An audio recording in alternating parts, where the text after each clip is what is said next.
আমি কথাগুলি মনোযোগ দিয়ে শুনলে ওয়াজটা বাড়িতে নিয়ে যেতে পারবেন। আমাদের আলোচনার সাবজেক্ট হলো দুইটা, ইমান নেকামল। ইমান নেকামল এইটি সাবজেক্ট। আমি যেটা বলতে চাচ্ছি যে আমরা দাবি করছি ইমানদার। কেন বললাম? সবাই একটাই দাবি করে যে আমরা ইমানদার। আপনি দেখেন, সুদকুররে জিজ্ঞাসা করেন, সেও বলবে আমি ইমানদার।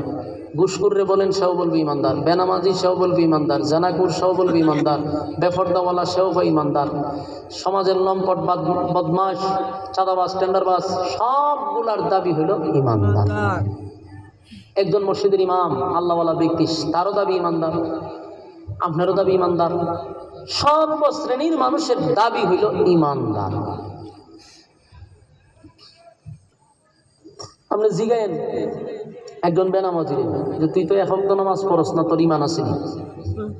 সে বুকে দুইটা তাফা দিয়ে বলবে যে নামাজ না পড়লে কি হয়েছে, আমার ইমান আছে। ঠিক নেই? ডাইরেক্ট ইমান আছে।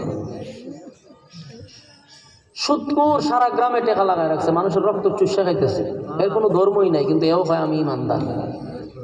তাহলে দাবির বেলায় কি ইমানদার দাবি করলে চলবে? এই দাবি কি আল্লাহ ফেরদাউস দিব? আপনারা কি মনে হয়? একটু আওয়াজ দিয়ে কইেন হ্যাঁ না। আপনারা মনের অবস্থা কি? যেরকম দাবি করলেই আল্লাহ আমাদের ভিআইপি জান্নাতটা দিয়ে দিবে? আমাদের কাছে যদিও থার্মোমিটার নাই, জ্বর মাপার একটা থার্মোমিটার আছে।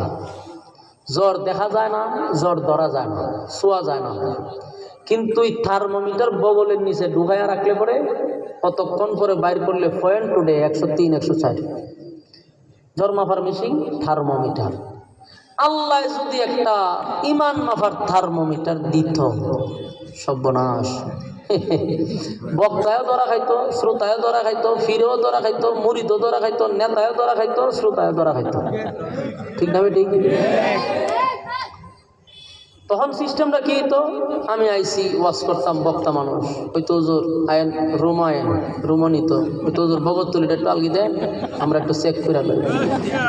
তখন আমার বগলের নিচে একটা থার্মোমিটার ঢুকাই দিত, দিয়া কতক্ষণ রাখা, আর পরে হয়তো হুজুর ইমানের বাতি লাল বাতি জ্বলতেছে, তা আপনি দিয়েছেন ওয়াজ করতেন, তখন কি মান সম্মান লইয়া যাইবেন না থাকবেন? বক্তা যখন দেখছে বাতি জ্বলে গেছে গেল গেলে, ফির সাবাইছে মুরিদ করতো, হয়তো হুজুর মুরিদ করবেন, পরে আগে বগলের নিচে আলগি দেন, ইগানো থার্মোমিটার ঢুকাই দিছে, বাইর ফিরা দেখে ইগানো লাল বাতি জ্বলে। ফিরের কাছে কেউ মুড়ি দিব? অনেক নেতারা দেখবেন আয়সা কয় আমার চরিত্র ফুলের চেয়েও বেশি পবিত্র। ফুলের মধ্যে অনেক সময় সমস্যা থাকতে পারে, ফুলের চরিত্র খারাপ হইতে পারে, কিন্তু আমার চরিত্র ফুলের চেয়েও পবিত্র।